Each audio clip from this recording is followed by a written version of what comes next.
So after natin mag change oil guys, testing na agad natin to. So ang testing ground natin, punta tayo ng Tansa, attend tayo ng tambike ng Caviteño for ADB 160. Actually natimbrahan na nga nila ako doon na ang lakas na daw ng ulan doon sa Tansa. Though di pa dito na ulan, kikitain muna natin yung mga kasama natin sa Chowking GMA, tapos doon na lang rin tayo magpapalit ng kapote.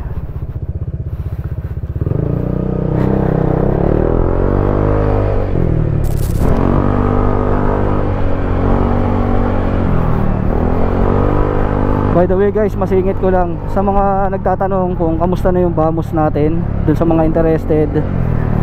Yung naririnig nyo ngayon na gamit natin dito sa ating ADB 160, yan pa din yung Vamos guys.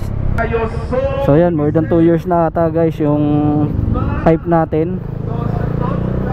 Hanggang ngayon malutong pa rin yung tunog niya. Actually mas lalo nga siyang naging mabase nung katagalan.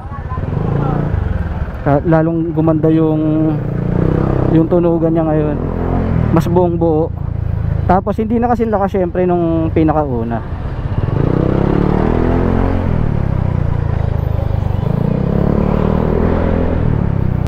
Yun, dito na tayo sa Chowking. Kikitain lang natin yung dalawa nating kasama.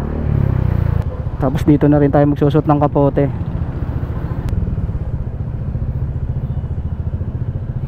So wait na lang natin sila rito. Nag-i-stock yung ano ko. Di na kasi nagagamit eh. Palobot pa yung ano natin, navigator. Ilang percent na? 27, kaya pa yan. Ayan.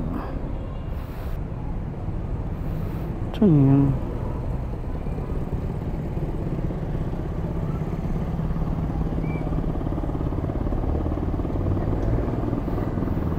Nandito na yung isa namin kasama, si Kuya Ryan, kung matatandaan nyo. Kasama ko siya nung nagatimonan. Yung isa kasunod niya na daw, si Renz. Pero yan, abangan na lang namin siya sa bungad. Baka nandyan lang siya. Alright, rain or shine, let's G.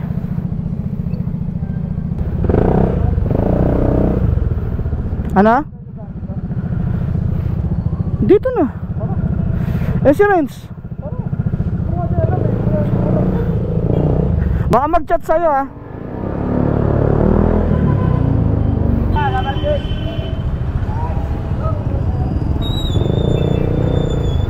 Saan na yun si Renz?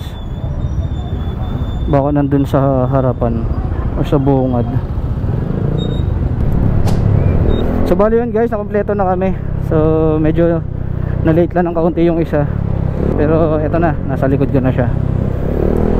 Alright, going to Tansa na kami. So dun yung tambike ngayon ng Caviteño, dun sa Takip Silim Cafe. So lahat kami nakakapote na din kasi base sa timbre sa amin, umuulan na dun. So tingnan natin. Aray, yun lang, masama yung napasukan ko. Siro yung ano ko ah. Oy, tawid lang ito. Distansya tayo dyan.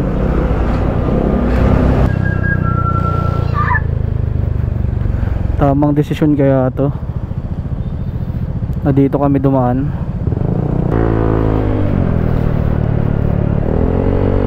Ayan ang sinasabi ko. Ayan ang haban sinasabi ko.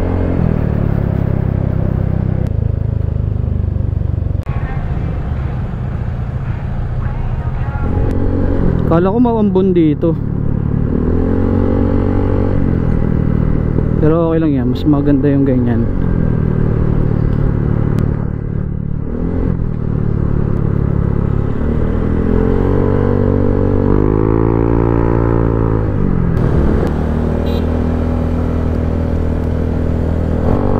So ayun na nga nangyari oh. Nawala na yung dalawang kasama. Ganon talaga kapag traffic, doon tayo magkakasubukan kung sino ang tunay na tropa.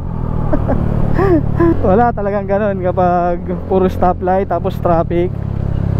Alam ko maghintayan kayo doon sa gitna. Ganun talaga, baka nauna na sila.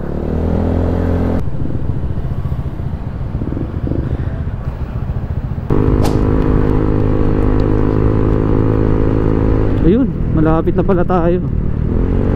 370 meters na lang.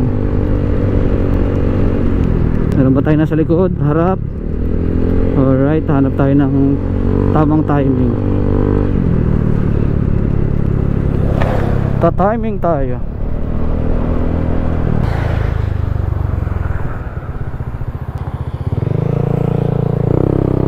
Ito, andito sa kanan na part, guys. Alright, nandito na tayo sa finish line based sa ating navigation. Nice. Yon ha, what's up baka? Diretso tapos kanan. Ah sige. Yung mga loyal nating ADV 160. Saan? Ah doon.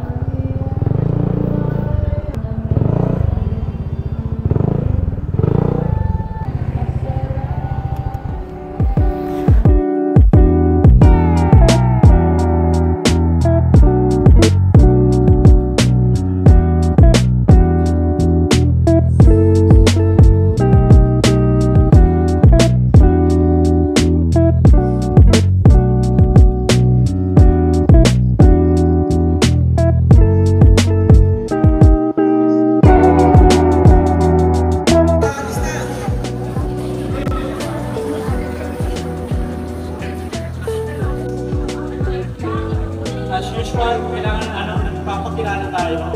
Isa-isa na yung mga ASP. Pwede naman yung mga bago, yung mga bago